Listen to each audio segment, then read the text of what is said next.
आखिरकार वो दिन आ ही गया। पेरोल पे पेरोल, पेरोल पे पेरोल, पेरोल पे पेरोल, खत्म हुआ पेरोल और पूर्व सांसद आनंद मोहन के रिहाई का मार्ग प्रशस्त हुआ। पूर्ण रिहाई का मार्ग। और ये पूर्ण रिहाई भी उस वक्त मिली जब उनके विधायक बेटे चेतन आनंद की सगाई हो रही थी। सगाई के ठीक पहले खबर आती है कि पूर्व सांसद आनंद मोहन को रिहा किया जाता है।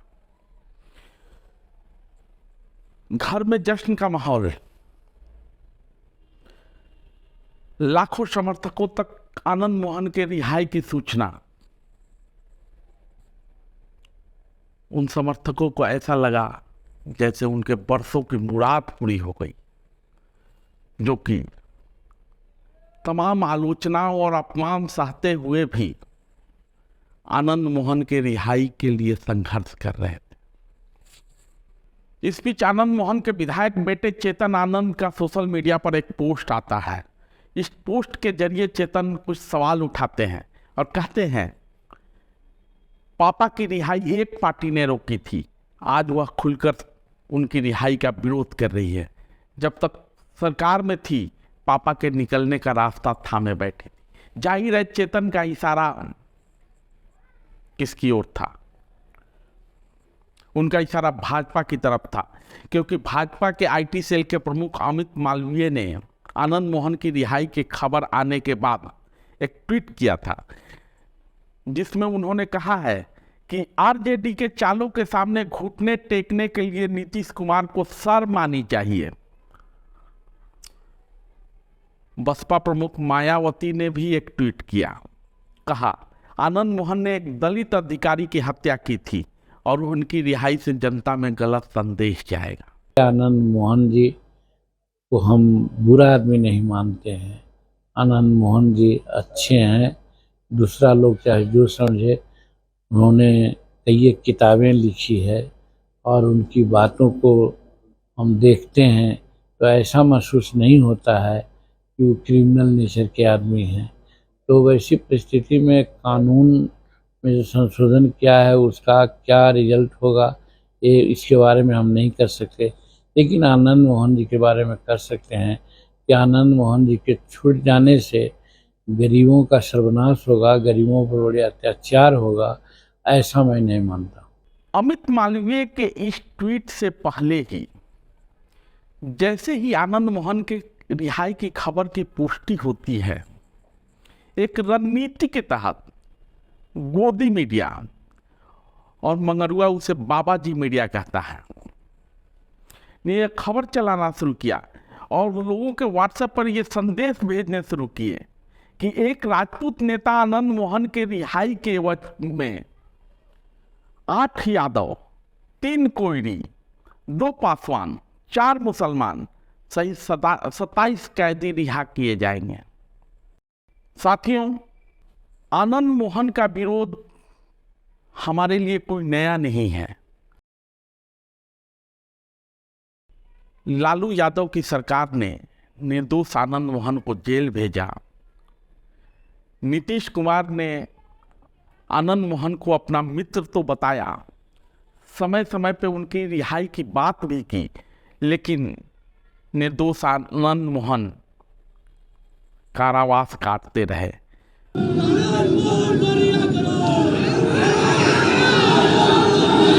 तो कुछ पता नहीं है जी, रहो शांत रहो। आपको पता नहीं है, उनकी पत्नी से पूछ लीजिएगा कि हम क्या कोशिश कर रहे हैं, तो कुछ जानते ही नहीं हो। सब चिंता मत करिए, हम लगे हुए हैं जी। अभी सब बात काहे के लिए करते रहते हो। उनके कारावास की अवधि भी खत्म हो गई, लेकिन उनको रिहा नहीं किया गया। सब आनंद मोहन के बहाने सियासी रोटियां सेकते रहे।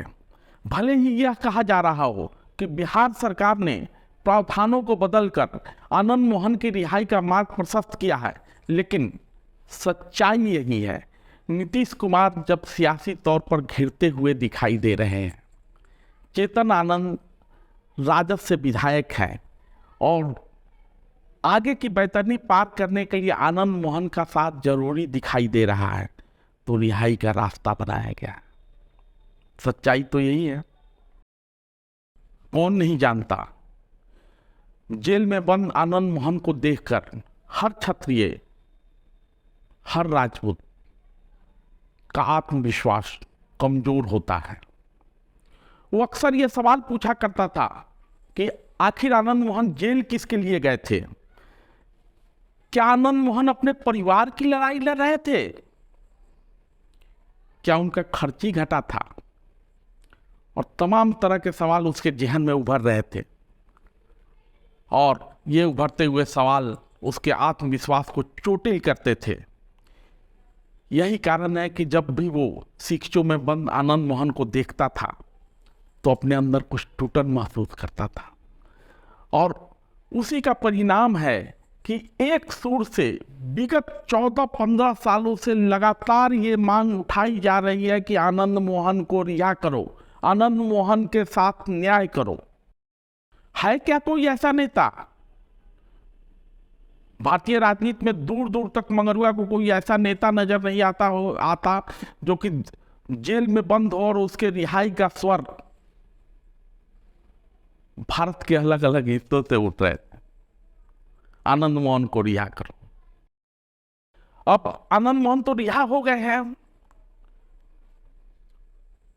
होड़ लगेगी, हमने रिहा किया, कोई कहेगा हमने रिहा किया, सबके अपने अपने दावे होंगे। लेकिन आनंद मोहन की रिहाई के लिए लगातार संघर्ष करने वाले वो युवा और वो समाज ये जानता है कि आनंद मोहन की रिहाई थाल में सजा कर नहीं दी गई है। इस पर आनंद मोहन का हक था और आनंद मोहन ने अपनी सजा भी तो पूरी की है। सच्चाई यह भी है कि आनंद मोहन को उस गुनाह की सजा मिली है जिसके वो दोषी थे ही नहीं। आनंद मोहन पर भीड़ को उकसाने का आरोप था। यही आरोप बाबरी विध्वंस में लाल कृष्ण आडवाणी समेत भाजपा के तमाम नेताओं के ऊपर था। आनंद मोहन जेल में बंद रहे, आजीवन कारावास की सजा काटते रहे और आडवाणी न सिर्फ बाहर रहे बल्कि देश के गृह मंत्री जैसे पद को सुशोभित भी करते रहे और आनंद मोहन जेल के अंदर।